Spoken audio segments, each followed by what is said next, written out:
bombardement allié en septembre 1943 qui a ravagé le village du Portel. Bonjour Olivier Sarrazin, vous avez pour WEO remis en lumière ce fait historique, mais vous avez voulu surtout le traiter à hauteur d'homme. On ne va pas prendre un cours d'histoire, on va prendre un cours d'histoire, mais à hauteur d'homme. Tout à fait. Je pense que c'est très important d'aborder l'histoire de ce point de vue-là, parce que c'est celui qui nous touche le plus directement.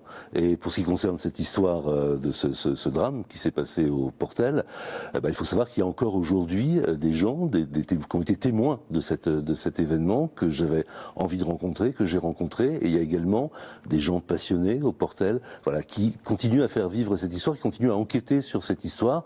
Et en fait, mon film, c'est aussi une enquête pour tenter, de démêler le vrai du faux et de trouver une vérité à ce drame dont nous allons parler, j'imagine. Alors vous apportez plusieurs vérités.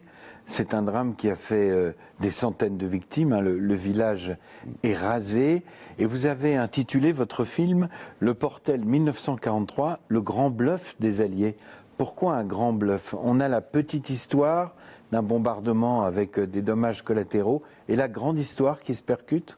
Exactement. Alors, ce qu'il faut savoir, c'est qu'à partir de 1943, en effet, les bombardements alliés sur la France se font de plus en plus importants et de plus en plus meurtriers. Pour en effet combattre les nazis, pour couper des communications, couper des gares, etc., qui permettent d'amener de l'armement. Mais également, en 43, on a des premières, et déjà en 42 d'ailleurs, des premières opérations de débarquement qui ont lieu, qui sont souvent très improvisées et qui vont essayer de prendre pied. Les Alliés vont essayer de prendre pied sur le rivage français. En utilisant aussi parfois des subterfuges, c'est-à-dire de faire croire qu'ils sont beaucoup plus nombreux qu'ils ne sont en réalité, d'envoyer des commandos, etc. Et c'est un petit peu l'histoire qui va se passer au Portel, en fait. On va voir aussi que derrière ce bluff ou cette intoxication, c'est une véritable intoxication qui a un lien avec le débarquement, en fait. Complètement. Ce qui se passe, c'est que, en fait, le débarquement, il est préparé dès 1943, conférence de Casablanca avec Churchill et Roosevelt. Mais en même temps que l'on prépare ce débarquement de 44, on se dit qu'il faudrait absolument réussir à abattre la chasse allemande, qui est à l'époque très puissante. Et donc, pour ce faire, on va créer un faux débarquement qui devrait permettre à la chasse allemande de prendre l'air pour défendre ses positions, et la Royal Air Force et l'aviation américaine étant suffisamment forte à ce moment-là, peuvent écraser la Luftwaffe. C'est un piège qui fonctionne en partie, peut-être, on ne va pas tout dire, qui a coûté la vie à combien de personnes? Plus de 500 victimes. Plus de 500 victimes. Plus de 500 victimes civiles, des habitants du Portel, qui en effet avaient été très peu bombardés jusqu'à présent, même étant à côté de Boulogne. Boulogne était pas mal bombardée, et d'un seul coup, un déluge de feu va s'abattre sur eux pour une opération qui en effet une opération de bluff pour tenter de faire s'élever dans les airs l'aviation allemande et la combattre. Merci, on se retrouve après pour une dernière question. Bonjour Madame Ciotti. Bonjour monsieur. Vous avez connu les bombardements? Oui. Vous aviez quel âge à l'époque? J'avais 9 ans. 9 ans. On trouve des choses bien étranges sur les réseaux sociaux. J'ai nettement le souvenir que la bombe, elle a cédé la maison en deux. Ma mère traverse la route et derrière elle, aussitôt, une bombe tombe et mon petit frère est tué. Et à un moment de journal, elle était dans un état. Mon père a été voir les équipes de secours pour demander qu'on déterre la famille. Ils étaient 13 dans la cave. Seule ma tante a survécu. Je me souviens, il y avait nos cerdaniers enlevés qui nous canardaient. On est allé regarder dans la cour de la mairie. Tous les cadavres. Que s'est-il donc passé au Portel pendant la Seconde Guerre mondiale? Pour quelle mystérieuse raison les Anglais, nos alliés, ont-ils bombardé une petite station balnéaire de la Manche?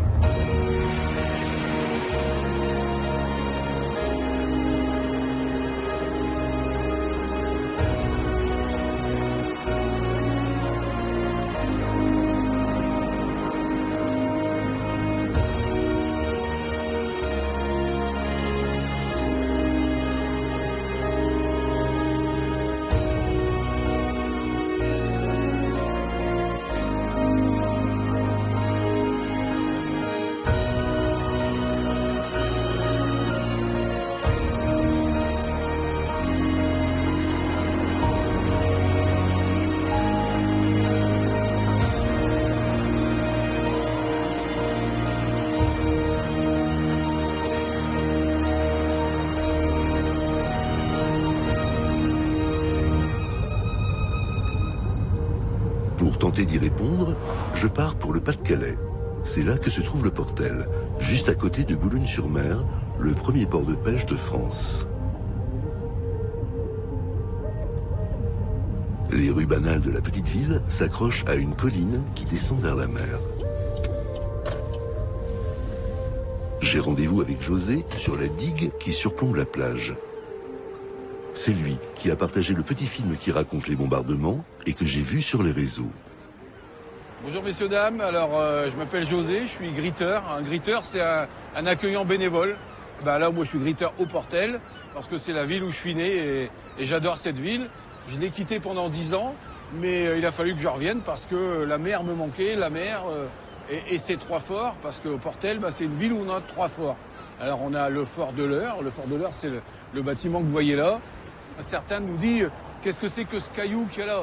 Alors ce fort, malgré qu'il ressemble plus à un fort, malgré tout, les Portelois adorent leur fort parce qu'ils représentent l'histoire du Portel. Il y a plus de 200 ans quasiment maintenant.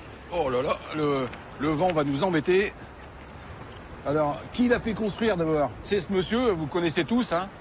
C'est Napoléon. En 1803, il avait un projet, c'était d'envahir l'Angleterre. Ce fort, à l'origine, il servait justement à empêcher les Anglais d'approcher la plage et d'approcher le port de Boulogne. Il servait qu'en dissuasion. Et les années avancent. 1940, les Allemands arrivent au Portel et là, ils vont nous modifier le fort. Alors le fort, en fait, ils vont casser la façade et ils vont couler une dalle en béton. C'est ce qu'on voit là-bas. On voit cette dalle horizontale. Et sur cette dalle, ils vont y placer une structure qui va pouvoir accueillir une DCA, une batterie anti-aérienne. Le 4, 8 et 9 septembre 1943, les Alliés vont lancer une opération et le Portel a été complètement rasé. Les Alliés? C'est les Alliés qui venaient bombarder. Les Allemands n'ont pas bombardé le Portel. Ça a toujours resté un petit peu un mystère. Pourquoi le Portel a été bombardé? Pourquoi a été sacrifié? Alors ces bombardements ont fait énormément de victimes. Toutes les familles porteloises ont eu au moins quelqu'un de leur famille qui est décédé dans le bombardement, ou des amis ou des voisins. Donc ça a été un drame terrible. Alors si vous le voyez actuellement, la physionomie du Portel n'est pas du tout ce qu'elle était à l'époque. Ici par exemple où on est là, il y avait des magnifiques villas. Donc le Portel serait tout à fait différent actuellement si on n'avait pas eu ces bombardements.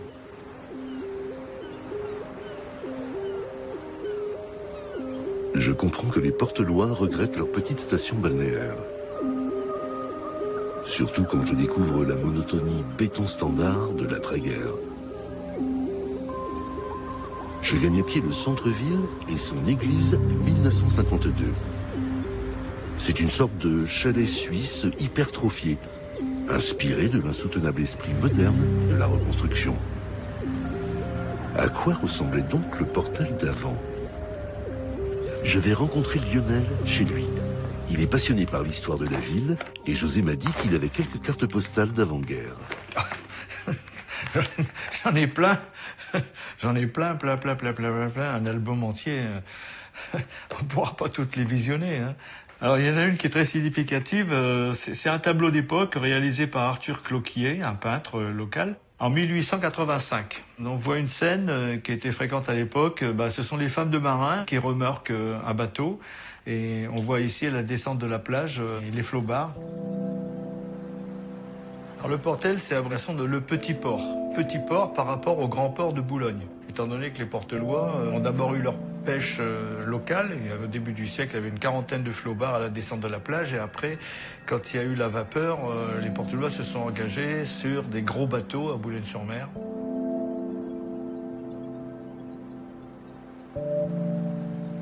Ce qui a fait l'histoire du Portel, c'est la marine et la religion. Bon, dans la marine, on est très pieux, on est très croyant. Forcément, quand le marin prend le bateau, il risque sa vie là, quand il y a des tempêtes et tout, donc il remet son âme à Dieu. Ce qui fait que c'est une population qui a été très croyante. Et là, ici, on a une vue de la plage vers 1880 avec les premiers estivants.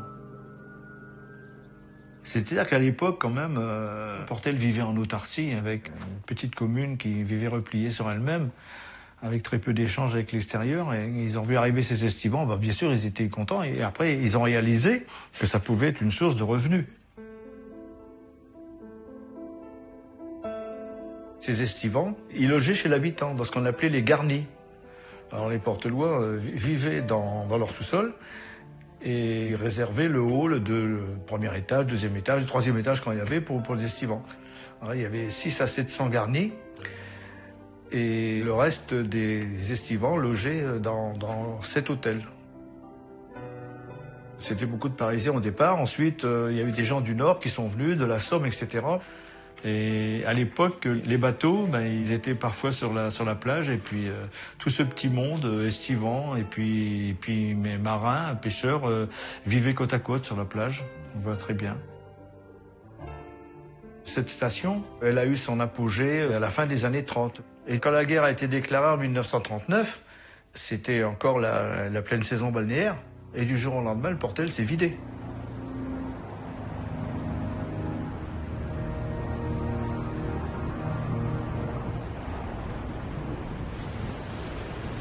Donc là, on va avoir un point de vue sur la mer qui est quand même sympathique.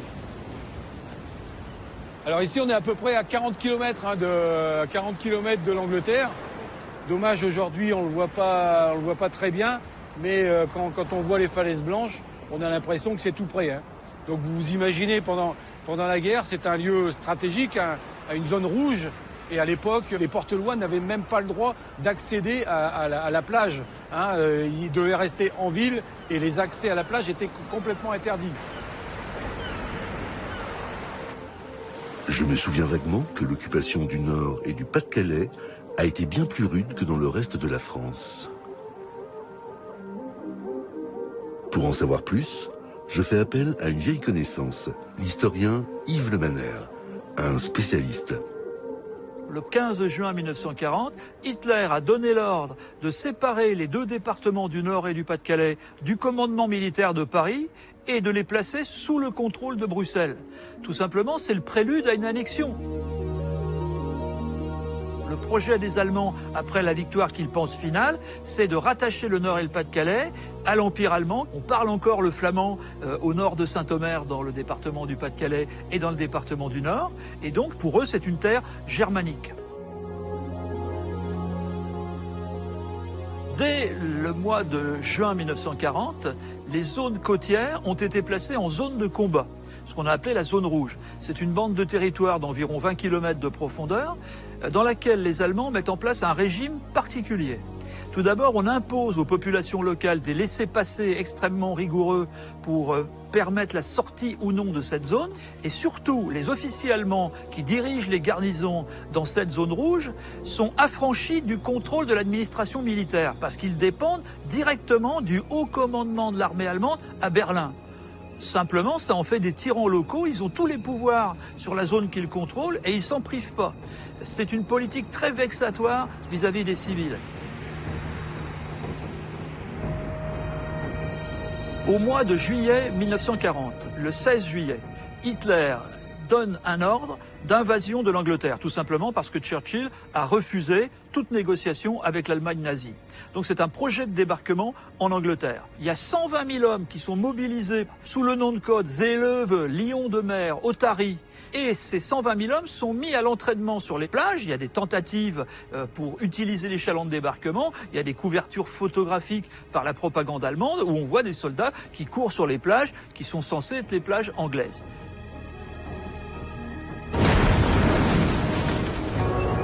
Ce débarquement allemand sur les plages anglaises doit être appuyé par des batteries côtières.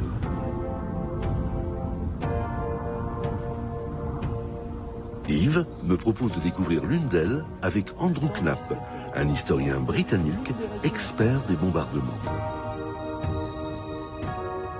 L'organisation TOT, c'est la structure qui est chargée par l'État nazi de tous les grands travaux depuis les années 30. En effet. Et elle est présente dès le mois de juin ici sur la côte du Pas-de-Calais, à la fois pour déblayer les ruines occasionnées par les combats et pour préparer le débarquement en Angleterre, l'opération Seelöwe. Elle assure la logistique. Et au mois d'août 1940, les nazis entreprennent la construction d'une grande batterie, qui s'appelle à l'époque la batterie Siegfried, dont le but est de frapper des cibles sur la côte du Kent, sur la côte anglaise, et d'interdire le passage des navires britanniques dans la Manche.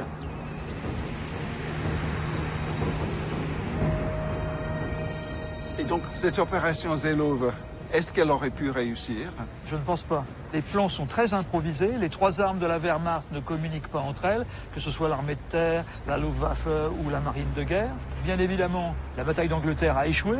Les Britanniques ont gagné le combat dans les airs. Et Hitler se rend compte le 17 septembre 1940 qu'il n'a pas la maîtrise du ciel, qu'il n'a pas le contrôle du passage de la Manche. Et donc, il décide d'ajourner, sine die, l'opération Seelöwe le 21 septembre 1940. C'est la conséquence. Mais cette structure servait d'abord à appuyer l'opération Seelöwe qui n'a jamais eu lieu. Voilà. Et ensuite, comme structure défensive et, dans comme le mur tu de disais, l'Atlantique.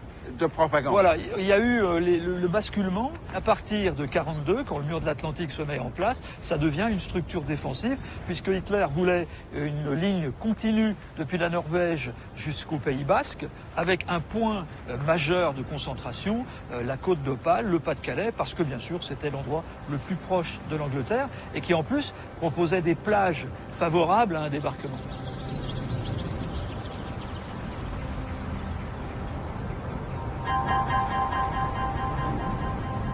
Sur la falaise, je retrouve José qui emmène le groupe des randonneurs vers un endroit retiré et qui se mérite, la petite plage secrète de Ningle. À nouveau, les cartes postales de Lionel me donnent à voir un monde bientôt pulvérisé par la guerre. Il y avait ici un petit ruisseau qui entraînait les roues de 2 moulins, une grosse ferme, un lavoir et des habitations à ce point modestes que l'on retournait la barque locale, le flobard, pour en faire le toit. Alors le petit hameau, oui, a disparu. De fait, avec la guerre, ces maisons avaient déjà été rasées, il n'y avait plus d'habitation. Bien évidemment, les Allemands n'ont pas laissé des gens habiter ici, puisqu'ils avaient truffé la côte de Blocos et personne n'avait le droit d'accéder à cette zone. Ils ont été recouverts, mais il y a un bunker tous les 50 mètres, hein, parce que c'était un endroit très très prisé, un éventuel débarquement. Le mur de l'Atlantique, non? C'est le mur de l'Atlantique. Hein. Il y a 3 blocos là, ils sont référencés dans le mur de l'Atlantique. Hein. C'est tout à fait ça. La décision de construire un mur, entre guillemets, le long des côtes ouest de l'Europe, c'est la conséquence du constat que les nazis ont fait au mois de décembre 1941, lorsque se produisent simultanément 2 épisodes majeurs de la Seconde Guerre mondiale. Tout d'abord, c'est l'échec de la Wehrmacht devant Moscou. Et donc, il commence à y avoir de l'inquiétude face au gigantisme de l'URSS. Et la deuxième affaire grave pour les nazis, c'est l'entrée en guerre des États-Unis après Pearl Harbor le 7 décembre 1941.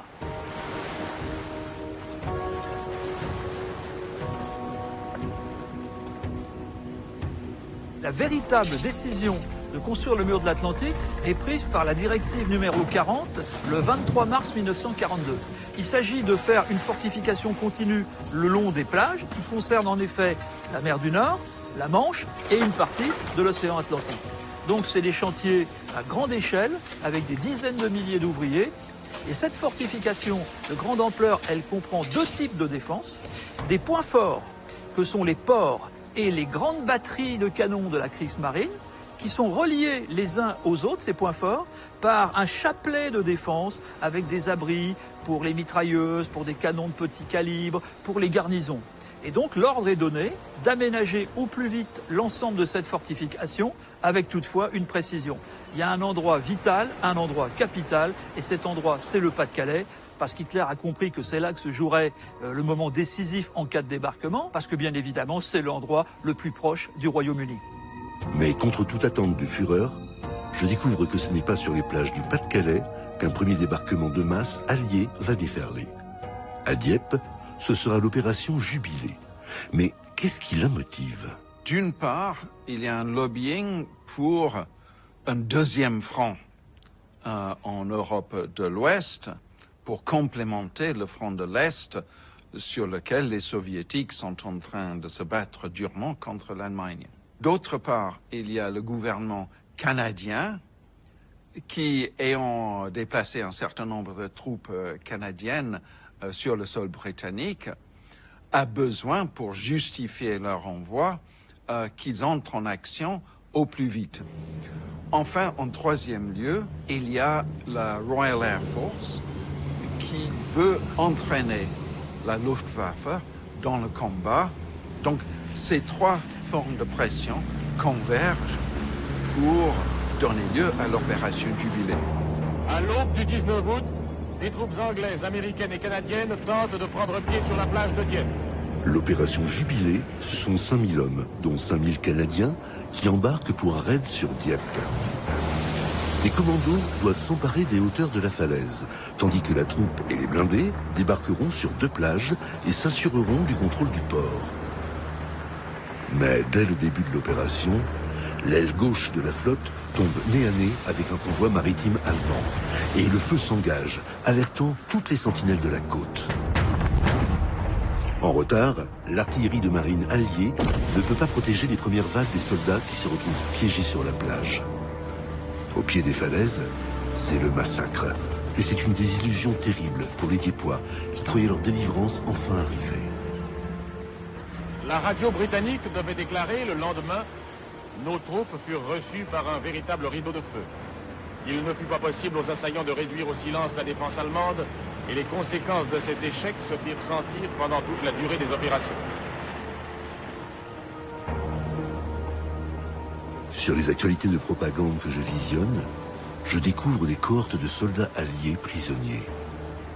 Avec 1200 morts, 1500 blessés et 2000 prisonniers, l'opération Jubilé est un désastre complet.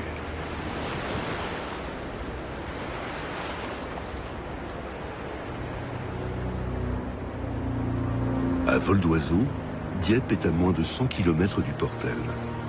Emportés par les vagues, les corps criblés de balles de jeunes soldats vont venir s'échouer sur les plages d'ici.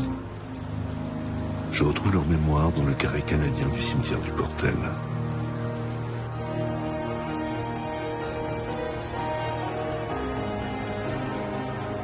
Donc là, on va rentrer dans un fort Serré de Rivière. Alors Serré de Rivière, c'est le nom du militaire qui a imaginé ce système de défense. En 1870, on se prend une pâtée avec les Allemands et le gouvernement français demande à Serré de Rivière d'inventer un système qui va permettre de défendre les frontières. Et en 40, quand les Allemands arrivent au Portel, ils vont envahir ce lieu tout de suite pour pouvoir surveiller et placer leur fameuse batterie anti-aérienne très puissante. On voit sur cette photo ici, là, le magasin à poudre qu'on a sur notre gauche et on voit la batterie des Allemands à cet endroit. Alors, je vais vous faire passer quelques petites photos. Sur les photos, on voit les militaires qui sont en manœuvre. Donc ici, ils sont sur le parapet où nous étions tout à l'heure. Là, ils sont sur la plage. Il y avait un bateau qui avait été coulé, là. Il est resté longtemps. Il est resté jusque dans les années 50. Là, ici, vous voyez, ils sont en train de se s'entraîner un peu à faire des manœuvres. J'aime pas la manœuvre.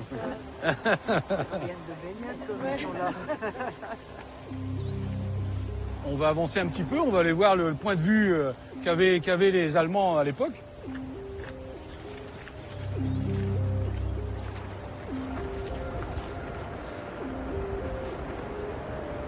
Admirez ce panorama. Quand on est ici, on aperçoit la colonne de la Grande Armée là-bas, avec Napoléon dessus. Entre parenthèses, les Anglais, quand ils repartaient en Angleterre, ils canardaient un petit peu Napoléon parce qu'ils ne l'aiment pas trop. Et si on se tourne ici, on aperçoit un socle de radar. Il y avait de mémoire 3 énormes radars. Et ici, il y avait l'une des 2 grosses batteries porteloises. Donc ces batteries-là étaient capables de tirer sur des bateaux. Les bateaux, on en voit aujourd'hui. Combien à distance, ça? Oh là, il y a une dizaine de kilomètres, là, facile. Ah oui, on n'est pas loin. Ah oui, certainement. Donc on imagine bien un soldat allemand caché ici. Il observe tout et il voit si un bateau suspect arrive, il va le voir tout de suite.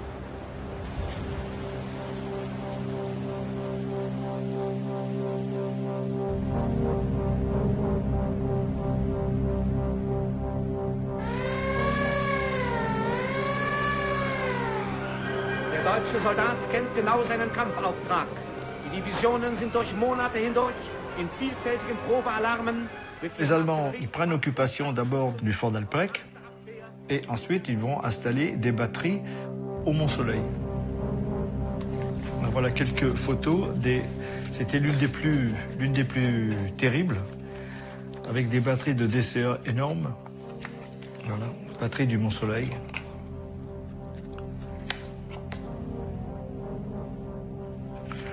Le fameux radar du Mont-Soleil.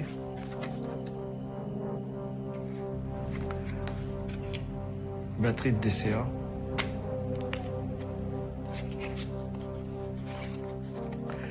Les Allemands, à l'intérieur de leurs blocos. Ces blocos, d'ailleurs, maintenant, à l'heure actuelle, sont enfouis sous terre.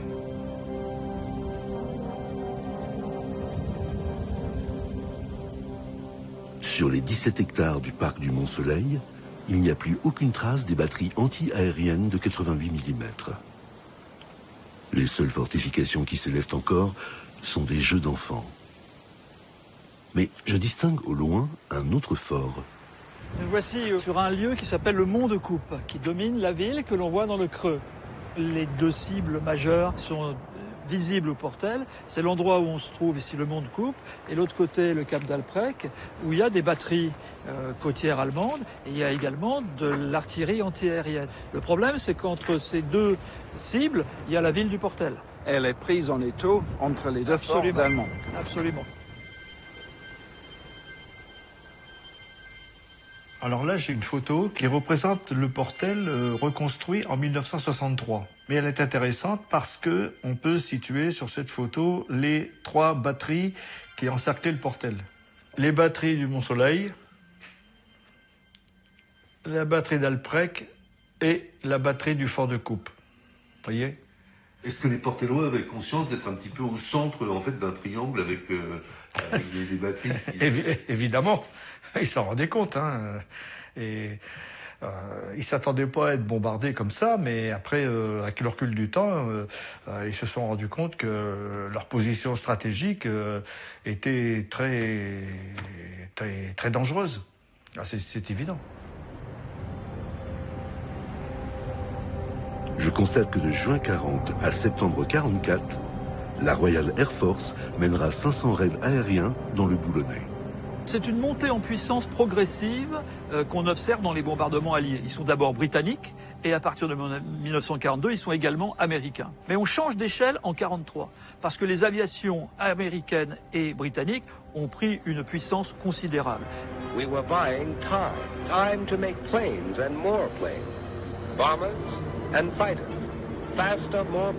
Et là, on commence à matraquer avec des tonnages considérables des cibles stratégiques, les ports, Calais, Boulogne et les batteries lourdes du littoral. Au-dessus de l'Allemagne, on a retiré les gants, on peut tout faire, alors que au-dessus de la France, on est censé limiter les bombardements là où il peut provoquer des pertes civiles importantes, disproportionnées avec la qualité de la cible sélectionnée. Flown back to England with Spitfire escort.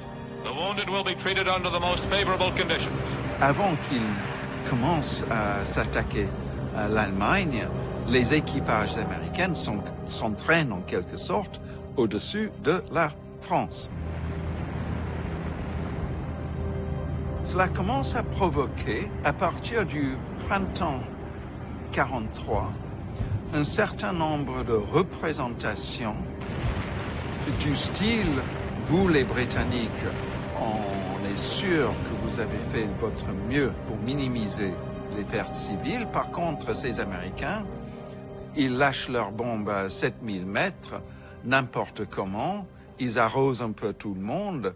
Ils ne bombardent pas en gentleman, entre guillemets. Il y a une évolution de l'attitude de la population du nord de la France par rapport aux bombardements alliés. Dans un premier temps, c'est la grande satisfaction. Comme on a confiance en Angleterre, on sait très bien que la libération viendra des troupes alliées. Mais cette mentalité, elle évolue progressivement parce qu'à partir de 1943, les bombardements deviennent meurtriers sur plusieurs sites urbains.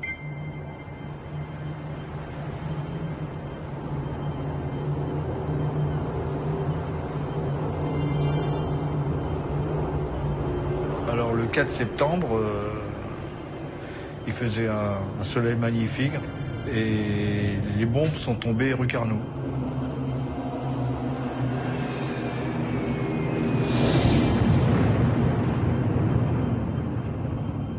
Ma mère s'apprêtait à aller faire les courses. Elle va pour traverser la route et mon frère Lionel lui dit « Je viens avec toi ».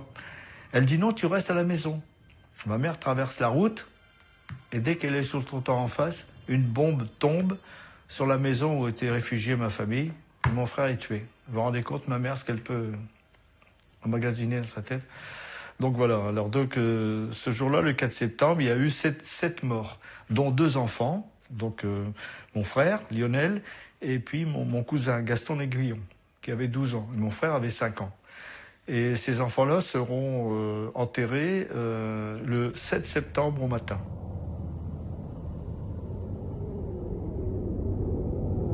Le lendemain même, 8 septembre 1943, il est 18h30 quand une formation de bombardiers alliés se met à déverser un tapis de bombes sur la ville.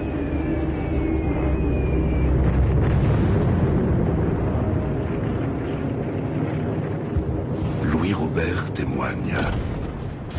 Le ciel est bleu en cette fin de journée de septembre, sans un nuage. Mais si l'on abaisse le regard, un manteau de poussière et de fumée s'élève du centre de la ville. Des vagues de bombardiers tournent à nouveau.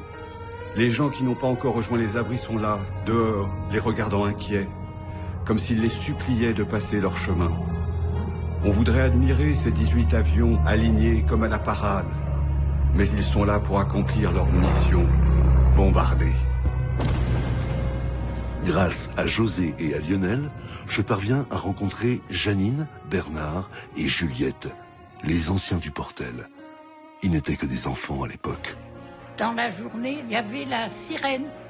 Alors il fallait aller aux abris dans les caves. Alors tout le monde était paniqué. Je me rappelle du bruit surtout, puis les gens qui criaient, tout le monde était affolé. C'est normal ça, mais ça me rappelle. Vous avez entendu des avions? Vous avez... Ah oui, les avions, on l'entendait tout le temps. Hein. Ah oui. On voyait C'était des flèches, comme des flèches, les bombes qui descendaient, c'est affreux. Des ambulances et des secouristes arrivent de Boulogne. On commence à extirper les blessés, mais également un nombre effrayant de victimes. La nuit est maintenant tombée. On croit le calme revenu, quand soudain, les torches crépitantes d'une escadrille éclairent le paysage. Ces marqueurs lumineux annoncent une nouvelle vague de bombardements qui s'abat bientôt sur les sauveteurs et les rescapés.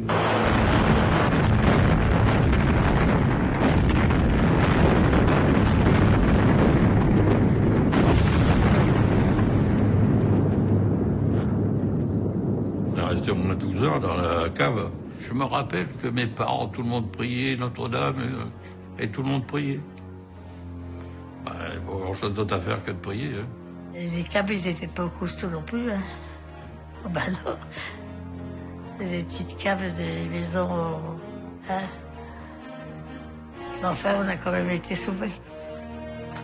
Le 9 septembre au petit jour dans les ruines du Portel, on continue à soulever des décombres, à creuser des galeries pour atteindre les caves d'où s'élèvent des plaintes ou un silence assourdissant.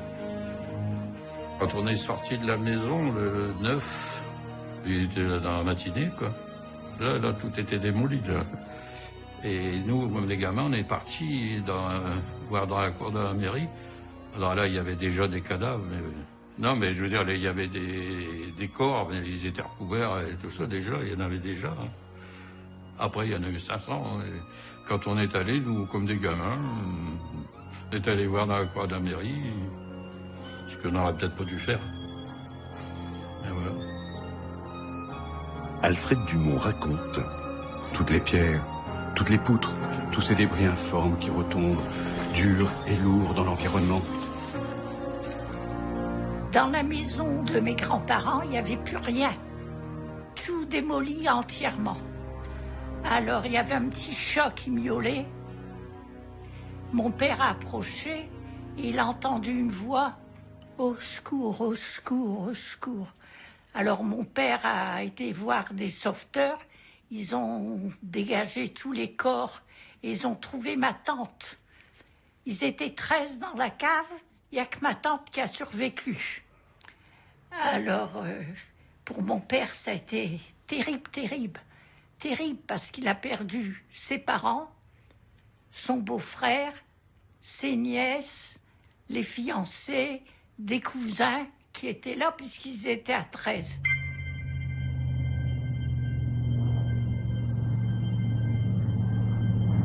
À 8h15, dans un grondement d'apocalypse, une troisième vague de bombardiers surgit au-dessus du Portel. Les redoutables bimoteurs américains vont lâcher implacablement leurs 300 tonnes de bombes sur la petite ville pendant plusieurs heures. Alfred Dumont s'interroge. Quelle heure est-il? Midi peut-être. Et toujours ce bombardement tranquille, sûr de lui-même. Plus un seul coup de canon du côté allemand depuis un bon moment. À croire que ceux-ci sont d'accord pour laisser faire. Toujours pas de DCA.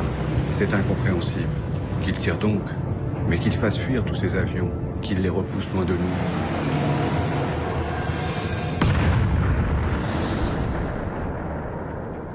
C'est alors qu'une étrange rumeur circule. Alfred Dumont témoigne. Nous avons cru que ce serait pour cette nuit. Ils vont débarquer. Ce n'est pas possible autrement. Ils étaient là. Toute une armada que bon nombre de nous ont vu de leurs propres yeux. Mais avant que les batteries allemandes ne les prient pour cible, l'armada se drape d'un brouillard artificiel et disparaît comme un mirage.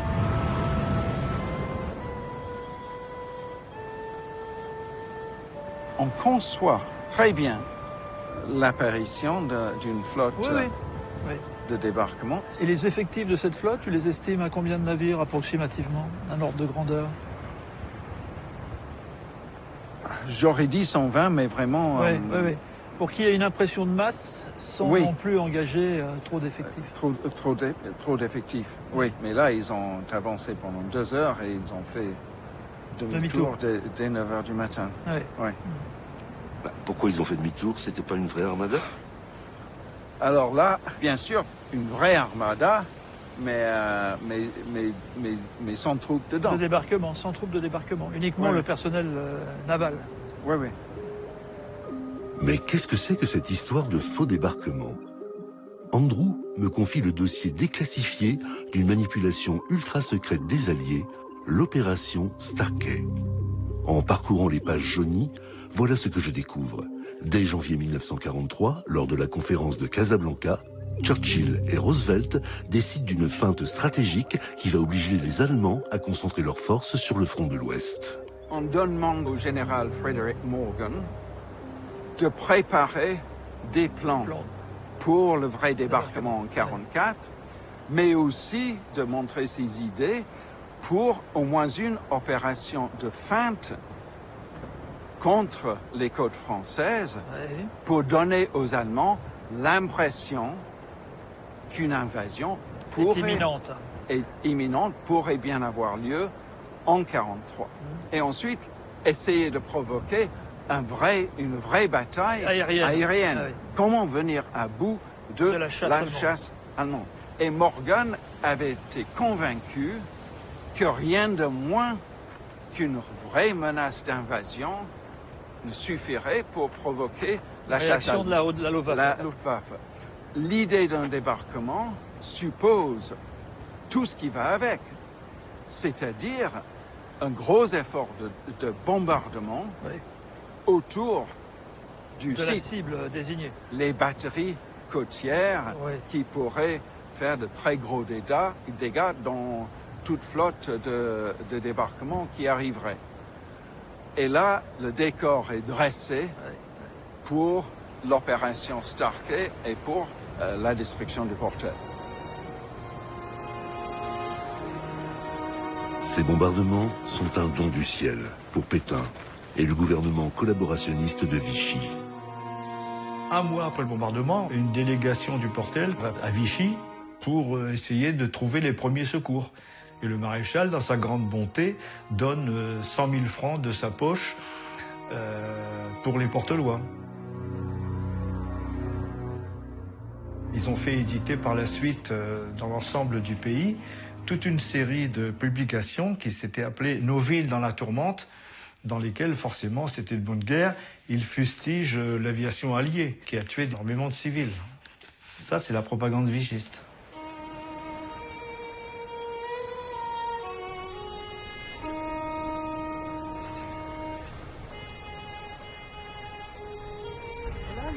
Ça, c'est le fort du Mont de Coupe. Hein. Et on avait vraiment une grosse batterie anti-aérienne ici. Hein. Tiens, Lionel, bonjour. Salut, ça va? Je suis avec un groupe de randonneurs. Est-ce que tu peux leur parler un petit peu du Mont de Coupe et puis du fort? Cette batterie du Mont de Coupe, elle a servi très peu. Si elle a servi, c'était pour la DCA, hein, pour les bombardements aériens, mais ils ont touché peu d'avions. Mais en septembre 1943, il n'a pas suivi de... Non, ben, on pensait bien que ces batteries-là étaient protégées. En septembre 1943, je pense qu'il y a eu 2 morts parmi les Allemands. Oui, 1 ou 2 morts. Les Allemands, à l'époque, étaient bien cachés dans leurs blocos. Et puis, c'est la population civile qui a trinqué, mais le fort n'a pas été bombardé. Mais s'il s'agissait d'une attaque contre la DCA, destinée à provoquer un combat aérien, comment a-t-on pu rater les batteries des forts d'Alprec, du Mont de Coupe et du Mont Soleil? Comment qualifier ce bombardement qui a provoqué la mort de plus de 500 civils et n'a tué que 2 soldats allemands? Dans mon livre, j'ai divisé les bombardements alliés sur la France en 3 catégories. Une petite catégorie où on dit bombardement réussi, oui. Peu de pertes civiles. Deuxième catégorie, raid relativement efficace, malheureusement, avec trop de morts et de blessés civils. Et puis la troisième catégorie, c'est pourquoi on a fait ça.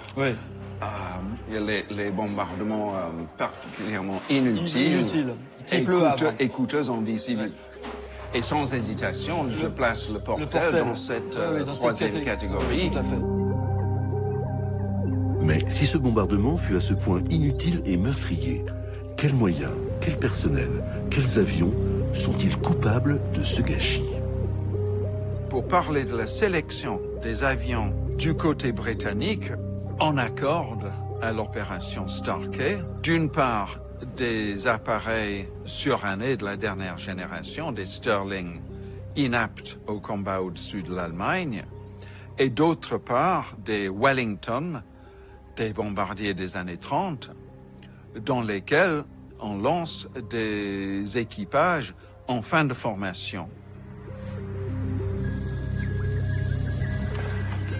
Donc, Starkey reçoit des équipages non aguerris, non expérimentés.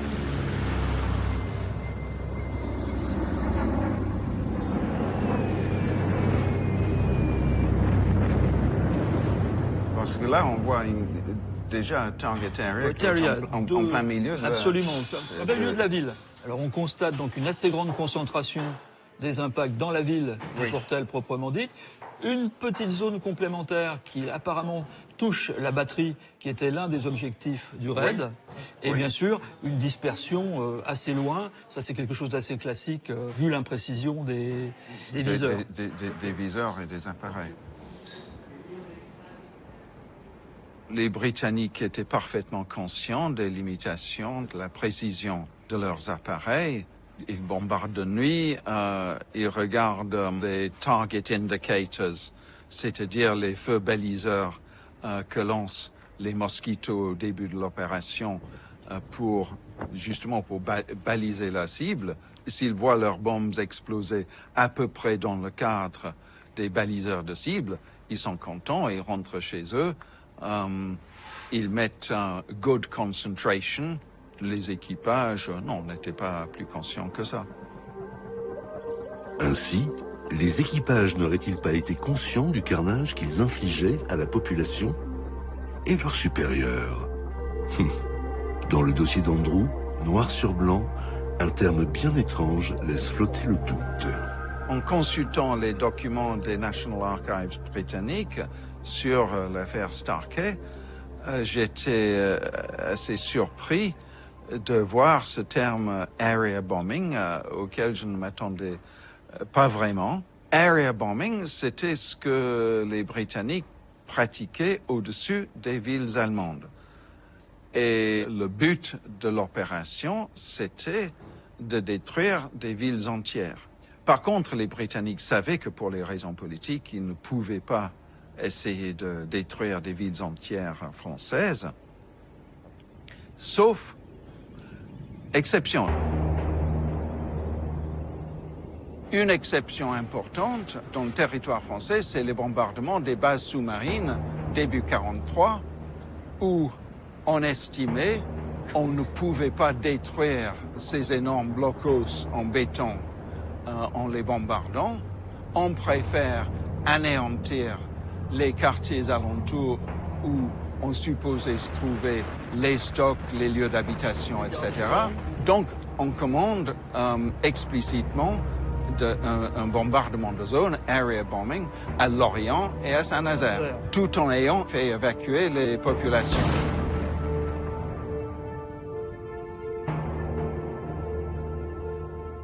Or, en appliquant ce terme au Portel, j'ai été assez étonné parce qu'il était évident que les cibles, les batteries côtières, étaient des cibles assez petites qui étaient sans doute justiciables d'un bombardement de précision, mais pas vraiment d'un bombardement de zone. Et en infligeant à ces deux batteries un bombardement de zone, on allait forcément atteindre gravement la ville du Portel. Et pourtant, c'est ce qu'on a fait. Et on n'a pas non plus averti la population parce que le succès de l'opération dépendait d'un élément de surprise qu'on aurait perdu en faisant évacuer la population. Starkey est une opération d'intoxication où les Alliés ont choisi d'infliger un bombardement de zone qui ne laisse aucune chance aux habitants. Et cerise sur le gâteau, cette mise en scène tragique, destinée à attirer la chasse allemande pour l'écraser, va totalement échouer. Il n'y aura pas de combat aérien. À quoi bon a pu bien servir cet échec lamentable? Sur les conseils d'Andrew, je téléphone à l'un de ses collègues historiens, Jean-Charles Foucrier. Il est l'auteur d'un récent ouvrage sur l'opération Argument, qui ressemble étrangement à l'opération Starkey. Starkey, c'était provoquer la chasse allemande sur la France, sur le nord de la France. Mais avec Argument, là, on va la provoquer directement sur le Reich. Cette fois-ci, la Luftwaffe est bien obligée de décoller. Donc cette opération Argument qui est mise sur pied au même moment où échoue Starkey, elle vise à réussir ce que n'a pas réussi Starkey, c'est-à-dire à forcer la Luftwaffe à se battre. Et ça, par contre, ça va très bien marcher en février-mars 1944. Et là, Starkey, c'est un brouillon dont l'échec n'a pas de conséquences. Ça a même plutôt des points positifs pour les Alliés. C'est plutôt un galop d'essai. Je pense même que ça devait être perçu comme tel par le général Morgan. Starkey, c'est une opération d'intoxication, c'est les prémices de ce qui sera Fortitude par la suite. Et encore une fois, même si ça échoue complètement, ça fournit des très bonnes leçons pour Fortitude, qui marchera mieux. Enfin, du moins, ça convainc Hitler, qui en était déjà sur lui-même, le débarquement en Lyon ou Pas-de-Calais. Mais voilà, c'est vraiment un autre niveau que Starkey, quoi.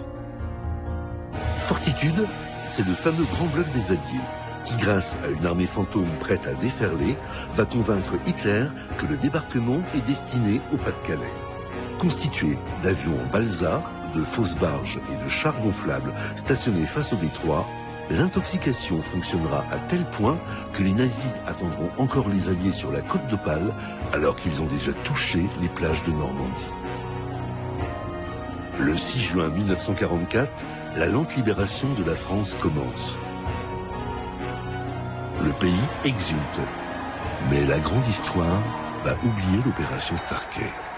Je ne pense pas que ce soit une omerta, encore moins un complot, mais c'est que les bombardements alliés sur la France ne rentraient pas dans un schéma établi. C'est-à-dire, grosso modo, ce sont les bons qui font des choses méchantes, voire très méchantes.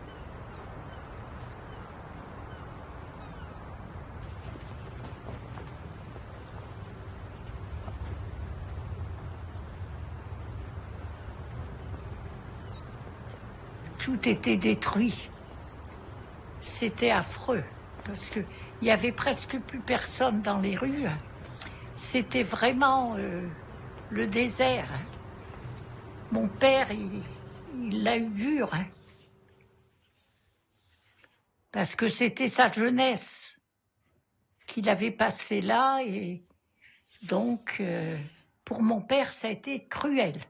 On a passé des mauvais moments, hein. Oui. Il y avait quand même du monde qu'on connaissait puis qui sont partis aussi, hein. Il y a des familles de 20 personnes qui sont mortes le même jour. C'est un sacré souvenir. Hein. Bon. Il y a quand même eu 500 qui sont morts dans une nuit. Hein. C'est pas anodin. Si c'était une tentative de diversion, ça a été un échec. Mais au prix d'une boucherie monumentale. Ce bombardement qui a complètement servi à rien, c'est resté une blessure profonde dans le... J'ai pas de mots pour dire ça, mais... C'était une vaste connerie. Sanglante. Point. C'est tout ce que je peux dire.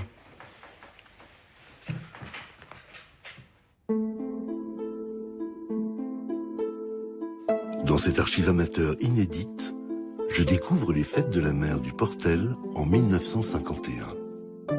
8 années se sont écoulées depuis le drame. Sur la plage, au bas de la digue, la caméra du filmeur s'attarde sur la procession qui, derrière monsieur le curé, a revêtu des costumes traditionnels ou les plus beaux habits du dimanche pour participer à la bénédiction de la mer. Quand l'objectif décrit une contre-plongée, se dévoile un champ de ruines où poussent les pauvres baraquements qui servent de logement aux habitants avant que l'on achève une lente reconstruction. Il faudra plus de 11 ans pour reconstruire le Portel. Et les derniers logements provisoires ne disparaîtront qu'en 1980.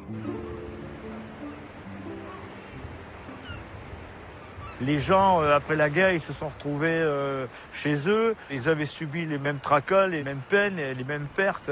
Et ils étaient tous au même niveau. Et on repartait dans la vie.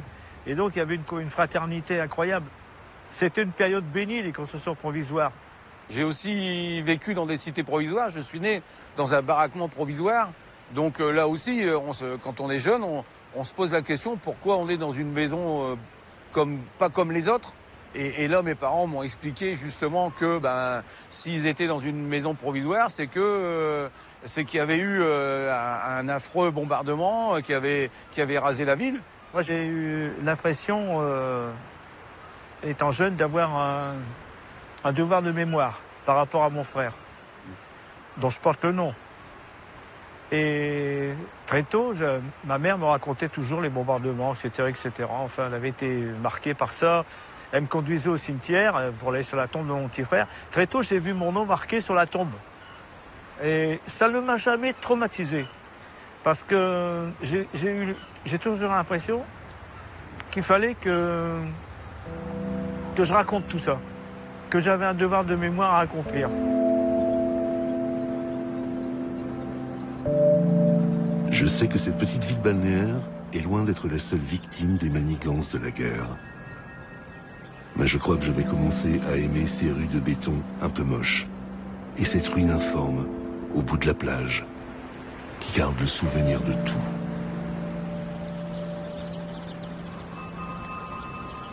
Voilà, donc ici on est sur le site de l'Overport.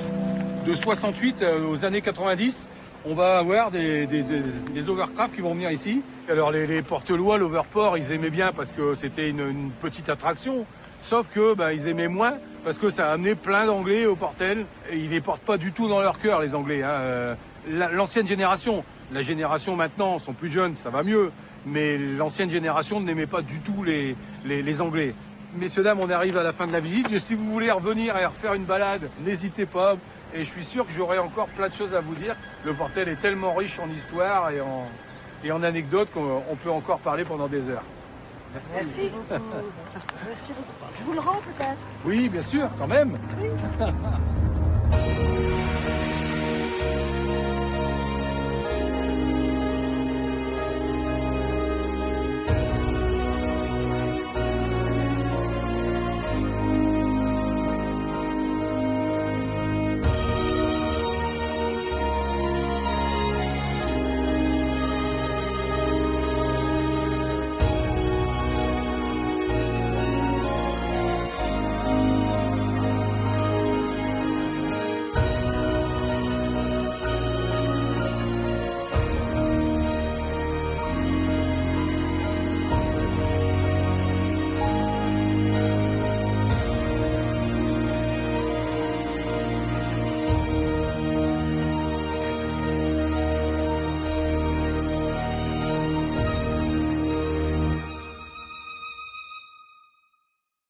Alors Olivier Sarrazin, est-ce que les Portellois ont pardonné? On les a retrouvés, il y a une certaine sérénité, mais aussi une certaine douleur qui est toujours présente. Tout à fait. Les gens de l'ancienne génération, en fait, ont encore beaucoup de mal avec leurs voisins, donc leurs voisins anglais qui sont juste en face du détroit. Ça se passe un petit peu mieux avec les jeunes, mais cette opération a été à ce point meurtrière et à ce point incompréhensible qu'en effet, il y a toujours un ressentiment de la part des Portellois. Ça pose aussi, et votre film c'est un film d'histoire, mais c'est aussi un film d'actualité sur les dommages collatéraux. On n'a jamais réglé ça. Non, malheureusement, on est toujours d'actualité avec ce genre de film. Ce qui se passe en Ukraine, ce qui se passe en Israël en ce moment, nous renseigne malheureusement sur le mauvais état du monde et la mauvaise entente des hommes. Merci en tous les cas de votre témoignage et à tous, à très bientôt pour un nouveau Way au Doc.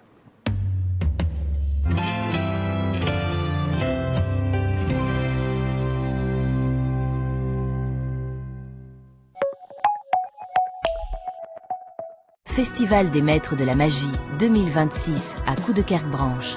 Espace Jean Villard. Jeudi 29 janvier à 20h. Soirée hypnose avec l'hypnotique et son spectacle Retour vers les années 80. Vendredi 30 janvier à 20h. Soirée qualificative pour le championnat de